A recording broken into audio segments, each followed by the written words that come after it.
Thank you for making it over here in this slightly breezy, chilly, but sunny day for its technical advisory committee. I'd like to start with some introductions since this group, we have some new faces and we're growing. So I'll start. Placido Madera, MPO Director.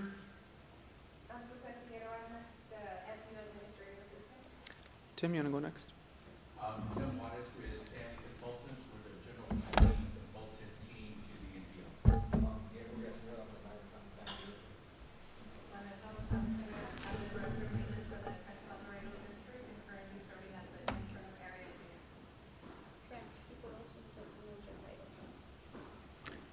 Byron Jensen with Empire Industrial and as one of the board helpers. Right on time, Mr. Balderas. We're doing introductions.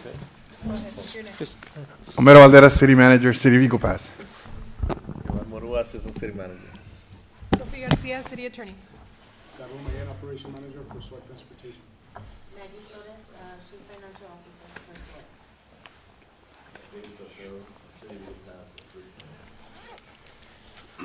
thank you very much. And we have our media tech folks that help us get all this stuff up and running.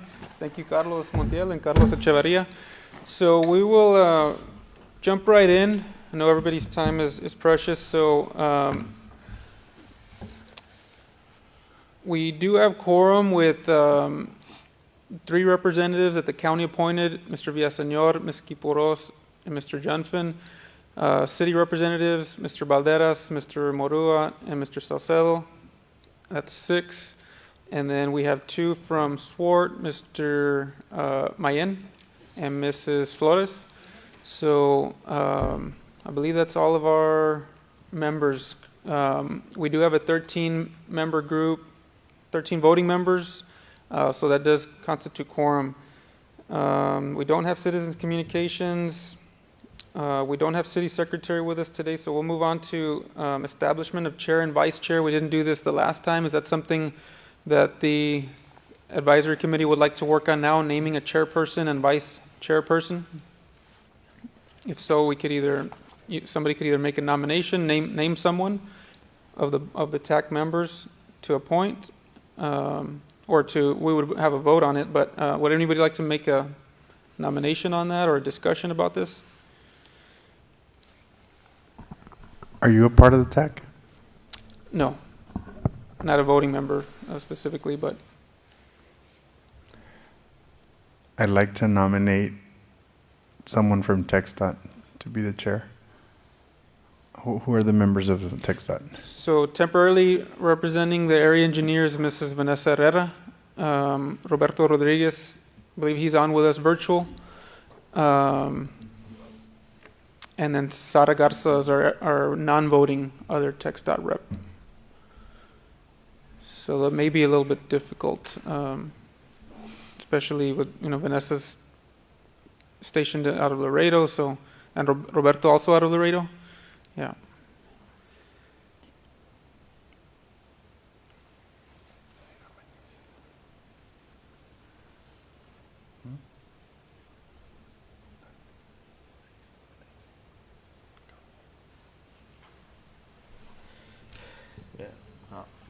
Like to nominate Mr. Valderas as the chair.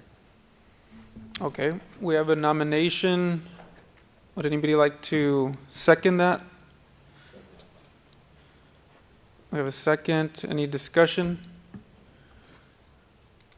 Would you like to take a vote on that? All in favor, please raise your hand. Any against?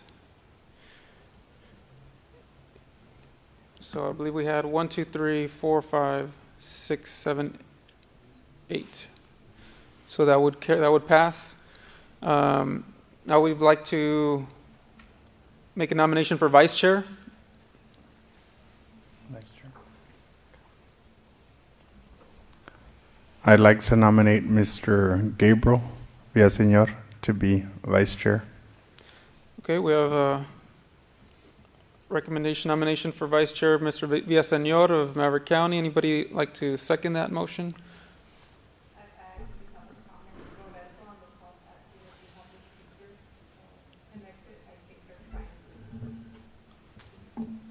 Okay.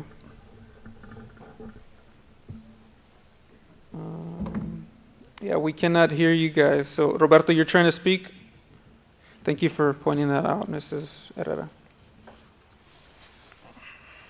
Okay, we are working at that. Speakers on.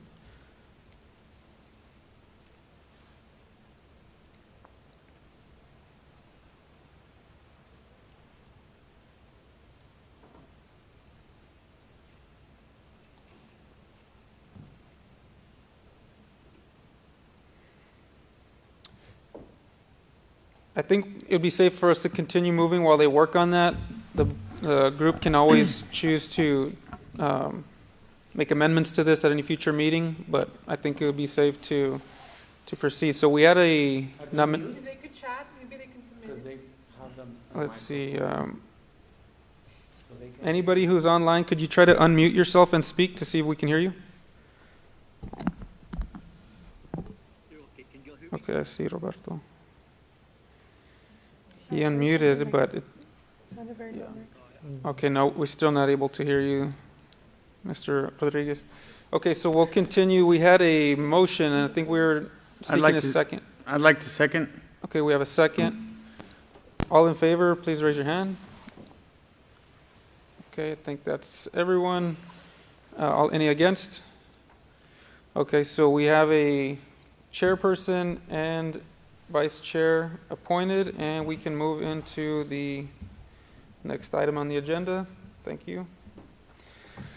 So the next item is public participation plan, and we'll give you kind of the key components of this. So what we are needing to establish, it is a required document that the MPO needs to establish, and that is to outline, put in writing, have it reviewed through the actual board and approved by the board of how we will be communicating and seeking input from the public for basically all the key decisions, all the transportation planning efforts that we'll be doing. I'm not going to read it all, but one important part here is that the purpose of this public participation plan, which we'll abbreviate as PPP, is to ensure the public's needs and preferences are considered in the planning process while we're working with State Department of Transportation and MPOs on any public documents, planning documents. So what we'll be getting into with this is how the MPO involves, how we reach out, what we put on social media, what we put in either the newspaper, different efforts like that to make sure that stakeholders have a voice in the planning efforts. Some best practices that we found online and looking at other MPOs, involving the public, being inclusive, being timely and transparent, be representative, responsive, accommodating, effective, and adaptable. So again, all that lends itself to sharing the information as we know it, so they're involved and aware, and making ourselves available to anyone and everyone so they can come in and share their transportation needs. So we have a draft policy. It's in the packet. We've emailed that out to you as well. We modeled quite closely after the San Antonio area. They're called Alamo Area MPO. They, I think, did a really good job with their public participation plan, and they're a bigger organization, so we did scale down a little bit in some areas because, with a small staff, Ms. Susel Figueroa and myself, some of the efforts, we're not able to necessarily do as much as they do with much more staff. But we followed very closely with what other MPOs, specifically the Alamo area MPO, is doing. One of the key details, and this is part of federal regulations we need to follow, is that we have a open review period, a 45-day review. So once we do have our draft version, we will publish that, and the public needs to have a minimum of 45 days to make suggestions to us or comments on that. So again, we have a draft. It's mostly, I guess you could call it a typical formula. You know, we're following San Antonio's closely, but they're all fairly similar in what we need to do as an MPO to be in compliance with our federal requirements. So we are open to comments from this committee if you have any thoughts or ideas. But again, we'll go through some of these key details. If you have other thoughts or ideas that we should incorporate, and then we'll be taking this plan to the MPO Policy Board and seeking their approval. We would then officially open that public participation, that 45-day period. So the MPO's commitment to public participation, there's several bullet points here. The text is a little bit small there on the projector, but we want to be welcoming to all. We want to, the people who are affected by the planning decisions, we want to identify and involve them actively, making sure we have diverse ways for people to be aware of what's happening and to communicate with the MPO, scheduling at convenient and accessible locations,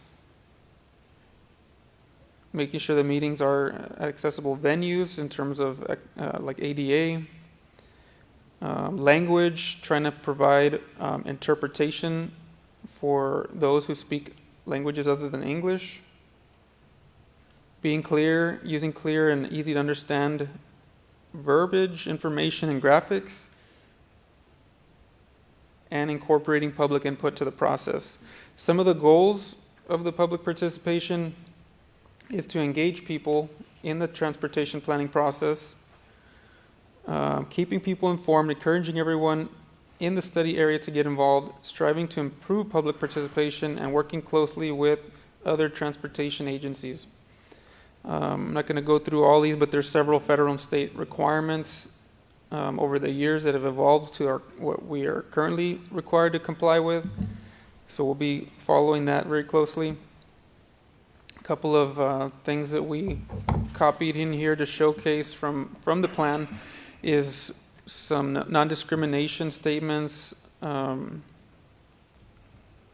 these are just a few examples of some of those requirements that we need to comply with. Target audiences. So while we're planning, we do want to actively reach out, and this is a pretty lengthy list, but colleges, elected officials, local employers, environmental groups, faith-based groups, freight shippers would probably be important here with our commercial truck industry and international bridges, homeowners, military bases, pedestrians, cyclists, people who use alternative forms of transportation. We want to actively get their input as well. Transit, which we have representatives from SWORT, which is very big for representing the transit needs. Public health organizations, amongst other school districts. So there's quite a few on the list. I just named a few. Tribal governments, which we have representatives on the committee and on the board, which is great for that as well. Diversity and inclusiveness, we kind of touched on that a little bit. Again, we want to make sure we are reaching out to all groups and actively seeking input from all. Public participation. Here's a little chart. I think it's referred to as a toolbox developed by the IAP, International Association for Public Participation. And essentially this is showcasing, going from left to right, more and more inclusivity and the goals of public participation to go. So on the left would be the minimum, just informing, just telling the public, hey, this is what we're doing. And then as we go further to the right, we get all the way to empowering, where the citizens, stakeholders actually are taking control and have a huge impact in the decisions and how they're made. And what it says at the bottom right is the promise to the public there is implementing what you decide, you being the public. So that's another key component, what we have incorporated into our PPP, which we see in basically every other MPO's document as well. Also showcasing and making it very clear to the public when we'll meet.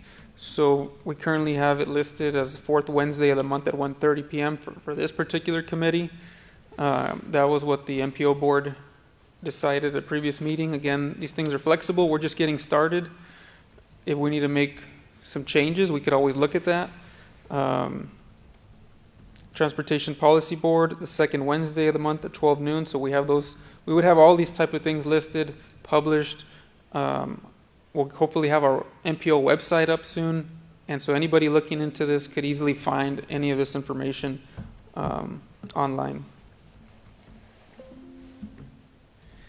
So that concludes some of the key components of that public participation plan discussion. Again, we have the draft. You have copies of it as part of this packet. We're trying to follow, again, the model of what other MPOs have in place and what we feel, with our staffing we can handle. But any thoughts or questions, suggestions? Just Placido. So what's the role of the technical advisory committee on this? Again, just providing input to potentially incorporate into this draft, which we'll take to the MPO board, seeking their approval. Okay. So I guess maybe from the technical side, from this group, we are trying to have experts in different areas that impact the planning field. So I guess if any of you from your respective industries or experience maybe would know, certain groups that have transportation needs that have not been had a voice in the past, maybe we can incorporate that and specifically reach out directly to those groups. So, you don't necessarily have to add anything or change anything at this point, but any of you, SWORT, you may have, certain perspectives on things of how we make sure the public is aware of the meetings, of the decisions, of the planning efforts, of projects that we're going to be, seeking to do with MPO funding. So all that is, this plan is to try to make sure all of those type of things that we do as an MPO are easily accessible to the public, to the stakeholders.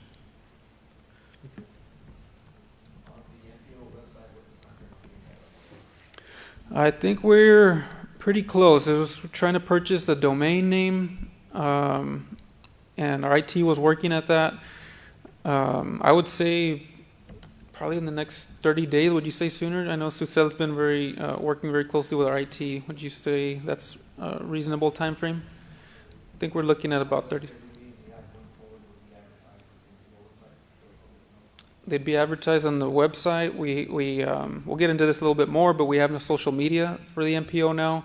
But yeah, the website we're shooting at as soon as possible, but I think in 30 days we should have that. Any other questions regarding this?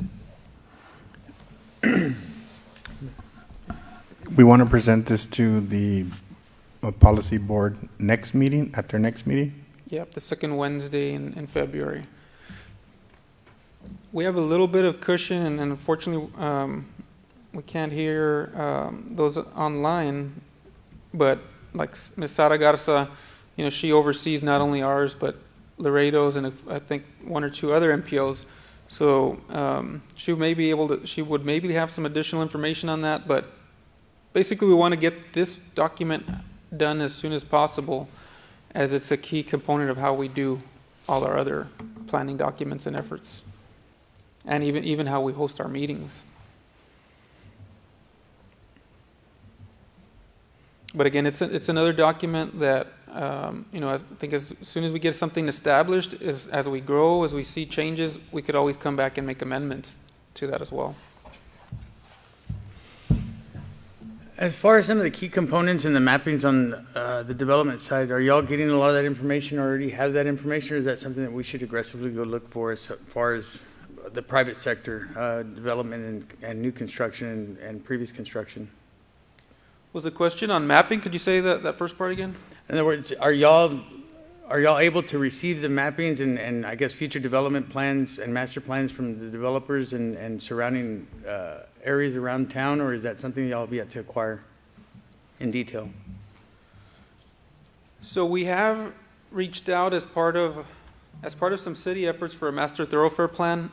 We have reached out to several developers or large landowners if they have master plans or they have documents like that they could share. to try to plan into the thoroughfare plan, which would also tie in with future land use plans. All those, any documents that exist like that would be made available to the MPO, as the MPO also tries to work on their maps, on its maps and plans. So I think to answer your question, that the MPO is really going to be focusing on the transportation networks and planning needs, which does tie in, but doesn't necessarily, kind of how the city processes plats and the county processes plats. The MPO wouldn't be doing that type of effort, so we wouldn't necessarily have the development, the private development, so much as thinking about the streets system, future streets in future development, so that there is a tie-in to, I think, what you're talking about, but it would be a hand-in-hand effort, the MPO working closely with the city and county, who would be getting that information through platting documents. So I'm not sure, I hope I answered your question there, but if not. To a certain extent, that's, again, from the private sector, I think that there's been conversation in the past that certain developers don't want to share master plans or what potential master plans can be that can have a crucial impact on what the development the MPO can look forward to planning for, if in the fact that they would be transparent about their plans. As a TAG member, if we can maybe privately go out there and acquire some of that information and help tie in that mapping for the surrounding part of the city and local affected county, would that behoove the MPO? Is what I guess my question is. Yeah. So we can definitely ask, as from the MPO standpoint, we can go and ask. I think it would be beneficial to developers or landowners to start providing that as we're getting closer to finalizing a thoroughfare plan, and then we would be working on those similar types of plans at an MPO level, because ultimately we'll be looking at it from technical side of where our streets potentially need modification, expansion, different things like that, and where future streets will go. And so if developers, essentially what you're saying, maybe are not do not want to release their information, well then the plans will be based off of our team's best efforts of where they should go, and that may not be exactly what the developer has as their ideal. So I think it's going to be important that if they don't come forth, more will be dictated to them, and if they do come forward, we're able to work better with them. So I don't know if that helps answer your question, but that would be, I think, something we will let all the land developers know, so they have the opportunity to try to work with us where we can incorporate their concepts as much as possible. But a big part of this group's, this MPO's efforts would be to figure out where streets would go in undeveloped areas as well, to manage the growth of the community. Yeah. Okay. And so I know we have some pretty good experts in the field. Mr. Tim Juarez is a consultant for the MPO. He's worked with TxDOT and MPOs for many years, and he's worked with on the consulting side. And then we also have Ms. Vanessa Herrera, who's worked with TxDOT for several years, and I believe has some experience with other, maybe Laredo's MPO as well. So I'd open it up if anybody else has thoughts on this particular question you'd like to share.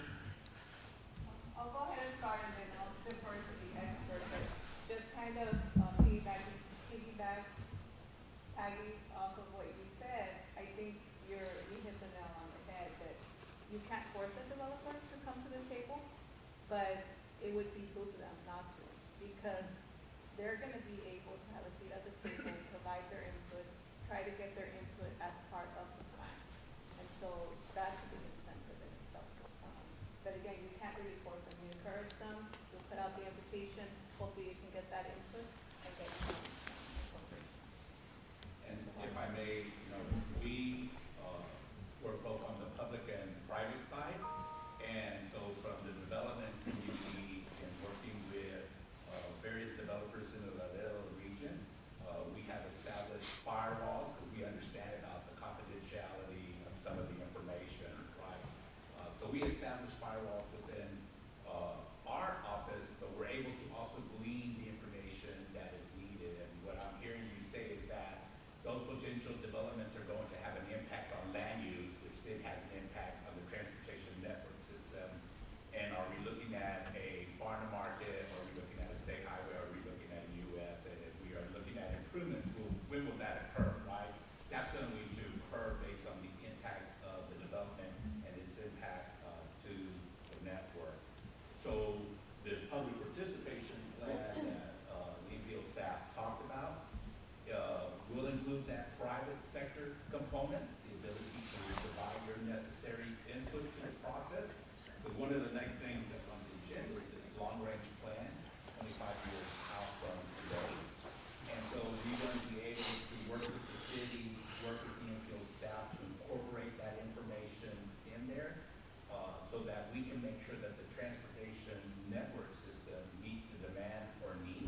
And again, it's to ensure the success of this MPO and again, kind of knowing all the bases. We know that the city is a major facet to what the infrastructure already lies and again, their requirements of getting those information for the circulation or master planning is a crucial piece that they need to continue to fight for with the developers on that and to be able to share that information. Likewise, the county, I know that we're starting to grow now outside the city limits to county, and so that the county would require those master plans now to be incorporated, so that we're asking these developers to now incorporate this information so that this MPO can be successful moving forward.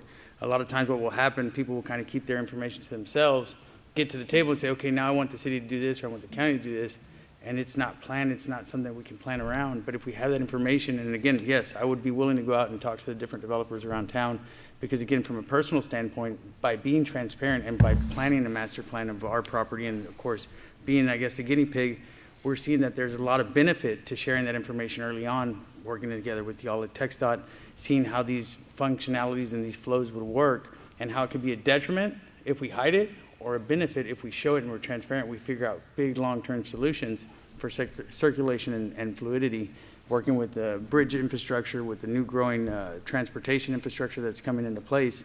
Being more transparent can only help us and make the success of this MPO, and that's what I would like to acquire more than, again, conjointly with y'all, is to ensure that this MPO does a good job of getting what we need out there is on the private, public, and the different entities involved.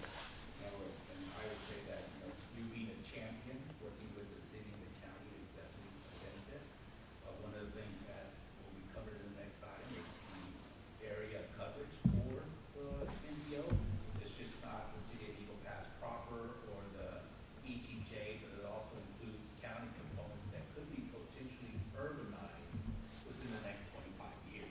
That's the comment we maintain. So I think it would be a great benefit to staff to have that information and help them gather that. Yeah, that's a great point. I like the point that Tim made. I think this is the technical advisory committee is intended to be an expert kind of group in this area that will work with MPO staff to make recommendations to the MPO board.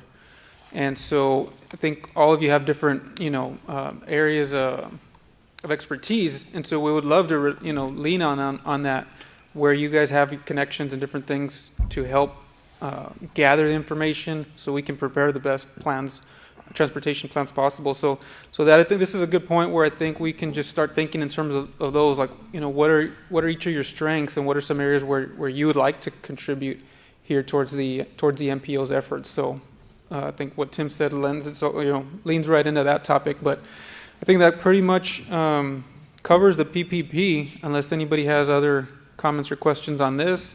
And we could always take your thoughts or suggestions later as well. If you want to make some markups or have questions for us later, you could always send that by email or call me.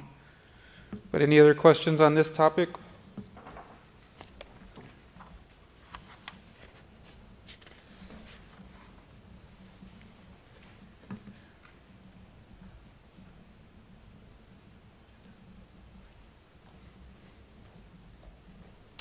If not, well, we do now have a chair and vice chair, so I would like to offer, I guess, moderating duties over to our chairperson now. We don't need action specifically on the item, and but if there's no other question, then you want to take over and getting us to the next item. All right, you want me to take over, Mr. Madera? You don't mind? I certainly can. All right, that being said, we'll move over to item number 2, discussion item on the MPO Metropolitan Transportation Plan, or MTP. Presentation and discussion regarding the requirement and purpose of a Metropolitan Plan, MTP, and share progress on development of the document. Thank you. So for this item, the MTP, as we'll call it, Metropolitan Transportation Plan, is a long-range plan. Like as far as cities and counties go, a lot of times we'll refer to that as a comprehensive plan or master plan. But that's essentially the equivalent for an MPO or Transportation Planning Committee is this document.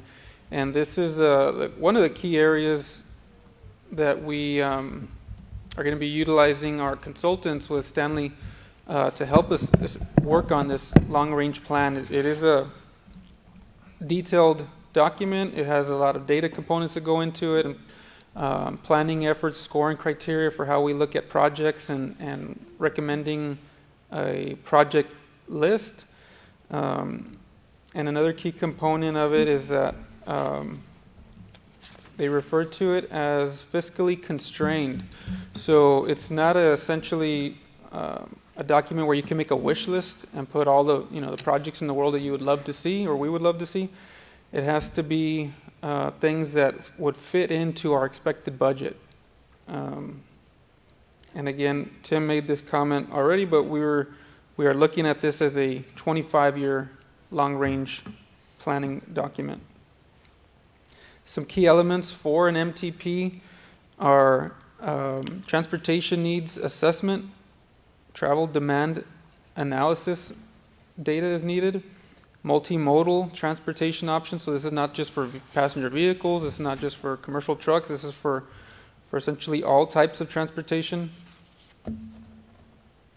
Safety planning, community engagement, long-range vision. Safety is a huge part of everything we're doing as an MPO, and trying to make sure the transportation planning efforts are geared towards a safe system for all of our citizens, all of our community members. So I got this graphic from a DOT website, and essentially the idea of it is that it's a circular and ongoing effort where you work on establishing vision and goals, and then narrowing them down to objectives, trying to solve problems, figuring out what are the best alternatives to solve those problems, analyzing, evaluating, coming up with plans, develop programs, initiate development and operations, monitor, and you continue. And we keep looking at this on an ongoing basis. Public engagement, what we talked about in the previous item, is a big part of the MTP process. So again, we will be making great efforts to include stakeholders in the efforts to do this long-range transportation plan, the MTP. Here's just a couple of slides I took screenshots of and wanted to share with you from a presentation that Kirk Falver, he's with FHWA, he's one of the representatives that oversees our MPO, made in November of 2024.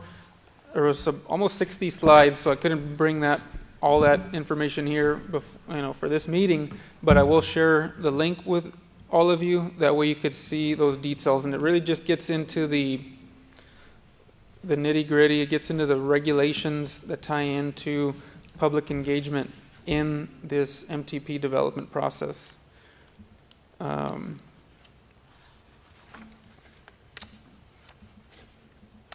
There was a couple other things that I'll just touch on briefly, because we're really just trying to introduce you to this right now. This is basically our big project, our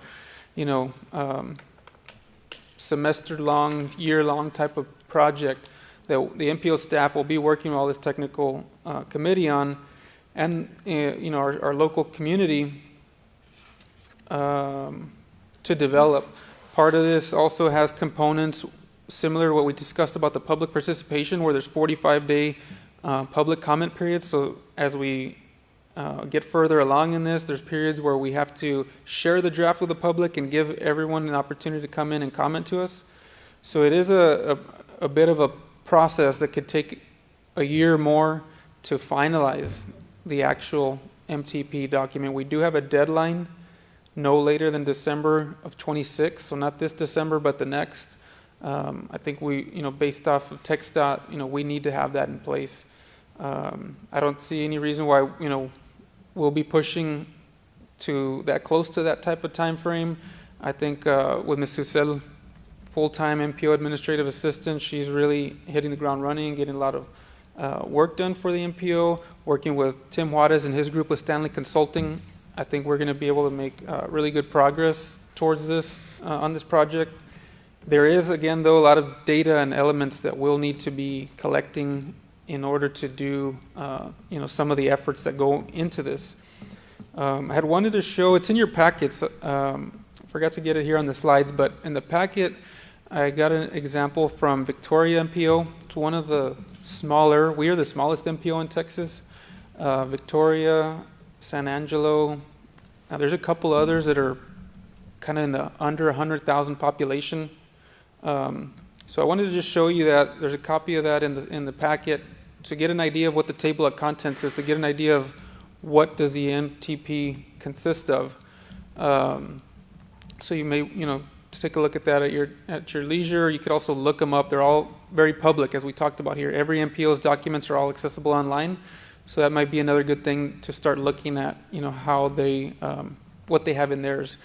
But I would like to give Tim Juarez with Stanley Consulting an opportunity here to jump in and add a little bit more about the MTP that they'll be helping us work on.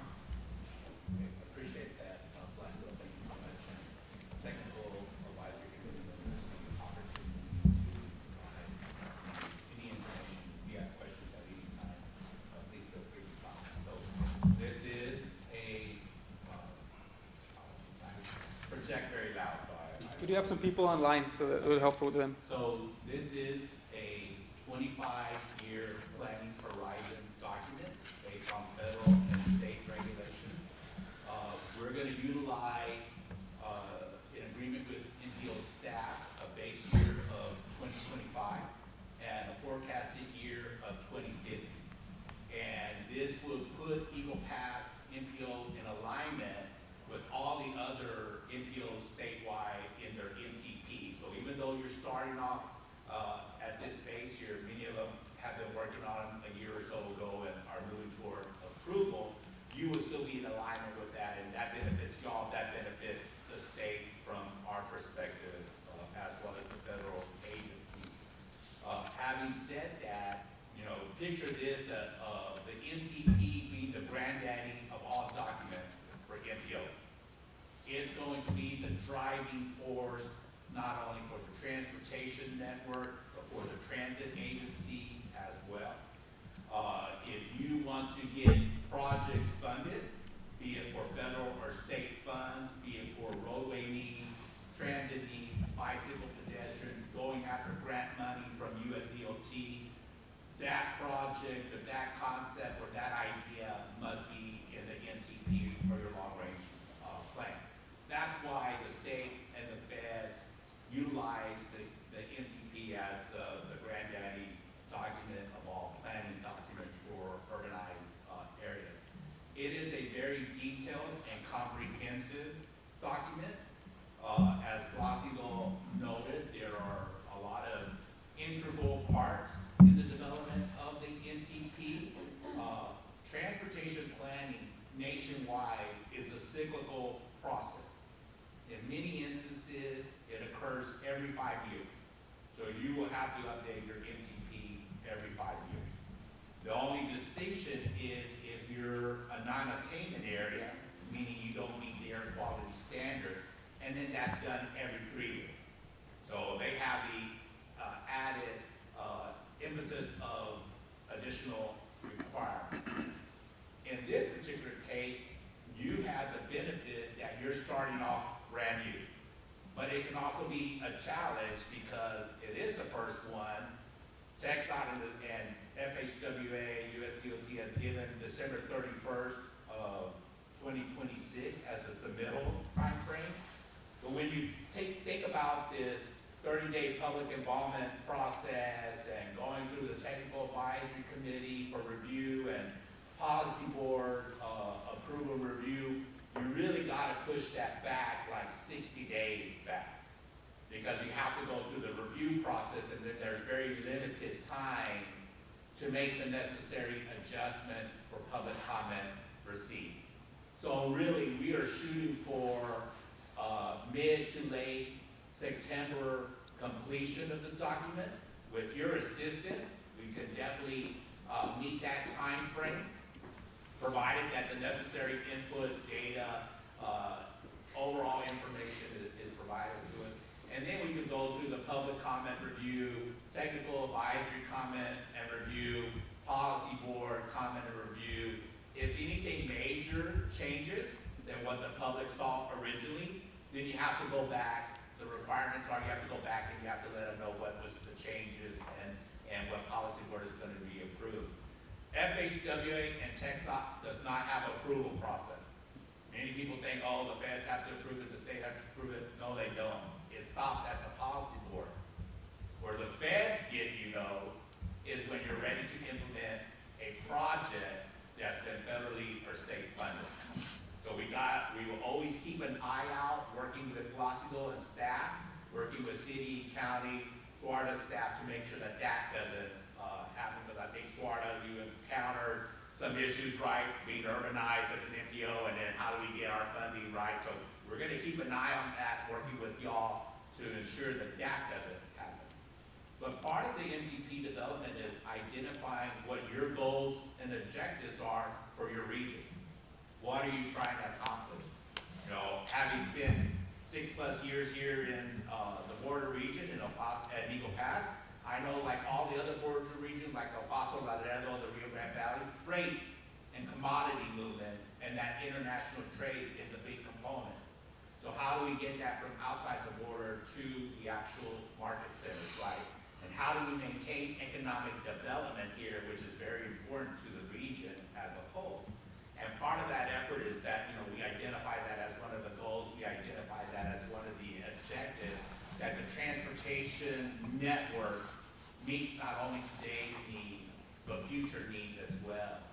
And so we're gonna help you identify, and tomorrow I'm actually completing my drive out of your transportation network, of seeing what's on the ground, making sure I have maps, but I wanna make sure what's in the ground is on the ground.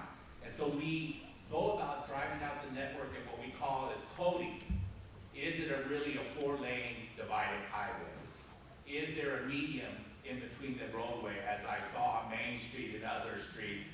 Because we want to make sure that what we develop on your MTP is comparable with on the ground. But then we also want to be able to forecast based on travel demand needs, based on population growth, based on land use, what those future demands will be. And that's going to help us get out to 2050. In addition to that, we're going to look at all the modes. We're going to, as Placido noted, we have to be fiscally constrained. You can put 100 projects in there. Nobody will have, you know, raise an eyebrow about that. Where they will question is that, okay, of the 100 projects, which ones are your priorities and which ones can you fund? That's going to be key. And so we're going to take, working with TxDOT, we had a conversation earlier, that we're going to take those funding conversations from the Laredo district of what is going to be allocated to Eagle Pass, and we're going to help develop that financial forecast.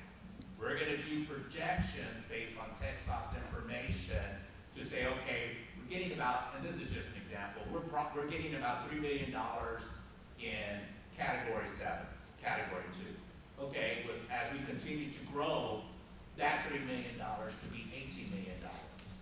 And $18 million at 25 years. You see how we're going to project that financial forecast? And then, as Placido noted, based on this project selection criteria, we're going to be able to help you prioritize from a technical aspect, which are viable, and then your policy board always, with your input, has the final decision of those priority projects, of your priority projects. And so that's in a nutshell of what the MTP will do.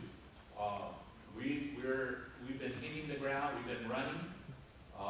We appreciate the fact that we were able to come here to this technical advisory committee to get your input.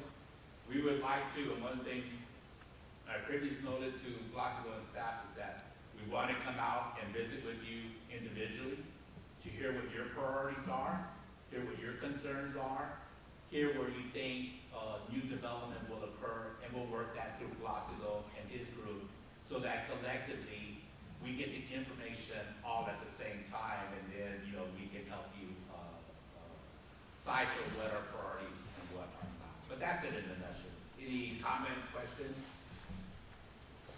I know it's a lot. It was very well explained. And I think this is going to be critical, I think, for most of us here, or all of us here. This is very new to Eagle Pass. You know, this is, I believe this had, an MPO hadn't been formed in many, many years. So I think we're going to rely a lot on our consultant to guide us through this whole process, and of course, through our MPO team to make sure that we're provided the information that we need to make a good decision on how to move the MPO forward. So thank you for that, Tim. Appreciate it. So this item's another non-action needed. We just wanted to make the board aware of really what it is for those of you that's going to be new to, like it is for many of us, and that we'll be working closely with you all as we develop this. To mention, getting your input, seeing what are your priorities, and then working towards that, and also seeking your help in marketing and getting out to the public, because I know each of you have a large network of people and so hopefully we can reach essentially everybody. That's the goal with these planning efforts. So, are there any comments, questions? I think we can move to the next. All right, so we'll move on to item number 3, comments from the public. An opportunity will be provided to the members of the public to address the Technical Advisory Committee on items that are not on the agenda that are within the jurisdiction of the MPO. Informational items are items on the agenda for discussion, but not for action. Members of the public attending in person are asked to fill out a request to speak form. Comments must not exceed 3 minutes in length. A total of 15 minutes will be provided for the call to audience agenda item, unless the chair requests an exception to this limit. Members of the public attending in person may comment on agenda items posted for action at the time the item is heard. So I don't believe we have any public comment, unless anybody has a comment. So are we, I guess just so people understand, I know that, when we've attended the TxDOT Commission meeting, we're aware of the process to be able to provide comment, whether it's to an agenda item or just an open comment. Are we notifying the public that we're going to be allowing them to do this? Yeah, we post on social media.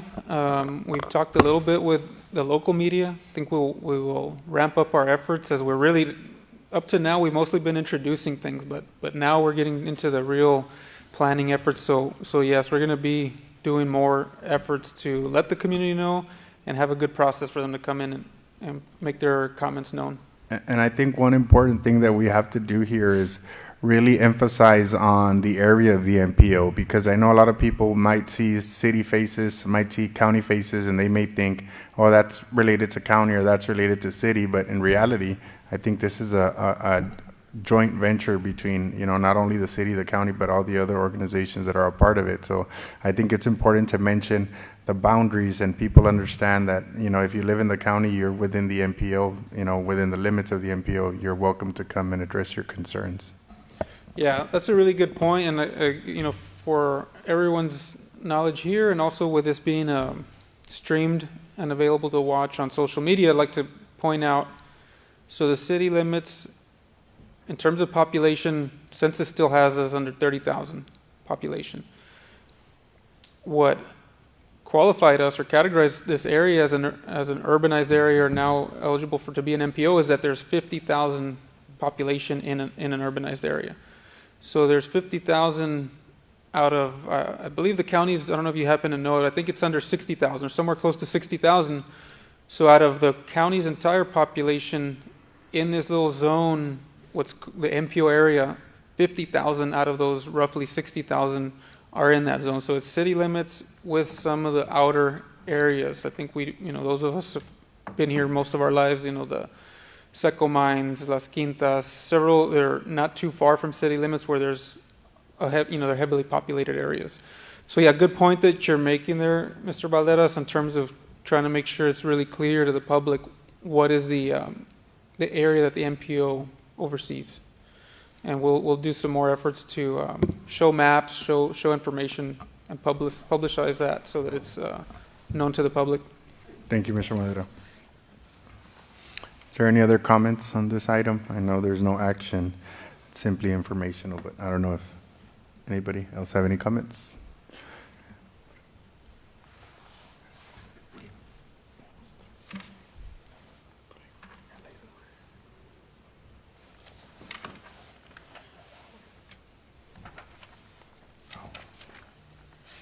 Next All one right. should be number The- 4. We the- got a little The next misnumber. item, that's what we're discussing. I'm like, it says 8 on here, but yeah, it should be 4. So thank you for that. Yes. So for, So can we move on to official item number 4? MPO Director's Report, items to be requested for future TAC meetings, updates on administrative tasks, including MPO contact information, social media, public outreach, traffic congestion survey, presented by Mr. Madera. Go ahead, sir. So to start, we'll always have this where we request and seek any items that the board, the committee, technical committee would like to see on future meetings. So if you have something in mind at this point that you'd like to see us, look into more and present at a future meeting, just know that we'll have this section during the meeting where you could bring that forth. Does anybody happen to have one already to share with us to have for a future meeting? If not, we'll move on to the next, and just know that we'll always open it up for that each meeting. I'm going to give a couple of just introduction to some of our updates. Ms. Susel Figueroa has been working hard since she came on board. I think she's been here about less than 2 months, almost 6 to 8 weeks. So she's gotten a lot of these administrative efforts move forward, but some of the things we're working on that she'll give some details on is getting making us more accessible. So the MPO now has its own direct phone number, phone access line. We're working on that website, as Mr. Villaseñor asked about earlier. So that is one of our big priorities, to get that website going. Social media, we now have a social media presence. And as of now, we're still working. Once we get the domain and certain things situated, we're going to be trying to set up a generic inbox for anybody who wants to reach out to the MPO. But as of right now, the best person to contact is our full-time MPO employee, which is Mrs. Susel, and that's her her email. So I'm going to ask her to give you a little bit more of the details of some of the efforts that we're doing. Hi, thank you for being here. So we created the Facebook page on January 10th, 2025. We actually uploaded a small short video just introducing MPO, because like you said, a lot of people don't know what MPO, and a lot of people don't know that we are a urban area MPO. So we created a small clip. It was in English and Spanish. Right now, our page is at 62 likes and 380 followers, so we're doing good. Right now, we're just sharing a post about safety guidelines from TxDOT, from the city Eagle Pass, as well from the Maverick County. So we did upload a survey. It's the Eagle Pass Traffic Congestion Survey. We presented to the public on January 10th, 2025. It's in Spanish and in English as well. The total responses in 3 days, it was 491. Most congested areas was Main Street and Bibb Street, Main Street and El Indio Boulevard, Main Street and Veterans Boulevard and El Indio Boulevard, and Veterans Boulevard and Del Rio Boulevard. 98.37% of respondents stated that traffic congestion is a significant issue in the area. 85.98% reported experiencing daily traffic congestion during 7 a.m. to 9 a.m., from lunchtime 12 p.m. to 1 p.m., and 4 p.m. and 5 p.m. 99.19% of respondents primarily use personal cars and transportation. I know there was like 5% of people that walk, and there was a lot of comments saying that about the issue that they didn't have a lot of sidewalks. I know they pointed that, and suggesting solutions to reduce traffic congestion included constructing additional lanes, improving traffic signal coordination, and implementing dedicated turn lanes. And, well, my contact information, it's 830-773-7578. Thank you. Mr. Madera, for future reference, can we be provided that information that you just shared? Like, do you have an actual report to present to the TAC? We don't have one currently, but we'll print those data points. So like the survey results? Or Yeah, which- like whatever you okay. had there, because I'm pretty sure, I mean, I'm sure that's useful information for TechStot to be able to see what the community is deeming as concerns, and obviously for the county and for the city as well. Sure. Yeah, the goal, we're sharing with the technical committee here, but one concern that I have is we're going to use this for the city standpoint as well for the master thoroughfare plan. We have a public meeting I believe we're scheduling for February 12th, and that'll be kind of the last open public comment period to try to get data. So I was really hoping to not influence other people's survey results by putting out data. Sometimes you see and you're like, oh yeah, that is a problem, and then if you fill out the survey, you follow what you just saw other people were talking about. So we're hoping to not put out a lot of data on this until we close that in a few weeks, to hope that everybody does it kind of just with what they're thinking and not seeing what other people complaining about and just let me jump on board with that. But we will, at that point, and we'll definitely have these type of data points to share moving forward.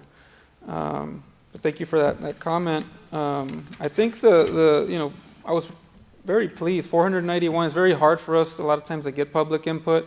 We put out surveys or polls. It's very rare to get into the hundreds, or especially not 500 in just a matter of days. But I think it's probably goes to show that traffic is a top priority for people of our community. We're growing, and I think it's kind of funny in some ways where, if you've lived in other cities, I think anybody from another city, Houston, San Antonio, Austin, if we told them, talked about Eagle Pass traffic, they would laugh and say, you think you have traffic? Like, you don't even know what traffic is. So I think it's very relative, but I believe, what we see with this data, I think what it tells us is things are changing. We were used to a level of traffic before, and getting right through traffic signals and intersections very quickly. Main and Bibb is probably the one that, right at the center of town and getting around town, and now sometimes takes 2 or 3 traffic light cycles to get through those type of intersections. So I think that's what we're seeing and hearing from the community members who have responded here, the almost 500 people, is that they do feel that there's traffic, at least compared to what they were used to.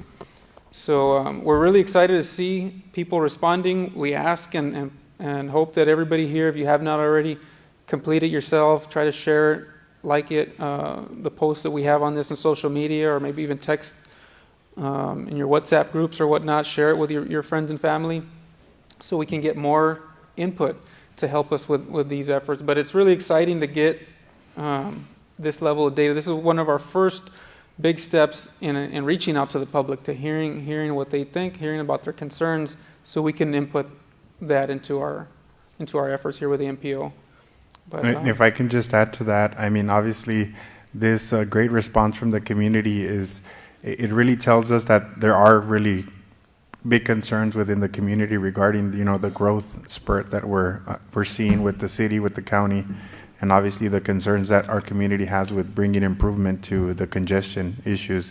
I agree with you. The bigger cities probably are laughing at us, thinking that, having to wait 10 minutes or 15 minutes to get from one side of town to the other is nothing compared to what they suffer. But I mean, we were used to, not having to go through this, and the fact that we're going through it, obviously our community feels it. But I'd also like to commend Ms. Susel. This also shows that your efforts are bringing us results, right? And we want to make sure that we continue doing that with social media. Obviously, the city's platform is always available to continue to share. I think the important thing is to make sure that the MPO's social media continues to grow. We'll help with sharing any posts that come from the MPO in hopes that following can continue to grow and the platform could be self-sustainable in the future. thank you for those comments. Anybody else have comments or thoughts?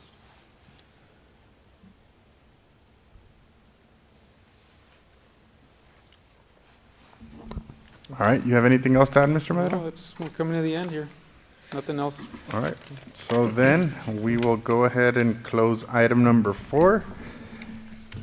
with that being said, I don't see an item for adjourning, but do we move on Yep, to let's item go to- 5, adjournment? So we'll go ahead and move to item number 5, adjourning the meeting. I'll open it up for a motion. Thank you, Ms. Sophie. Motion by Mr. Morua. Do we have a second? Second by Mr. Villaseñor. All in favor? Unanimous. Meeting adjourned at 2:42 p.m.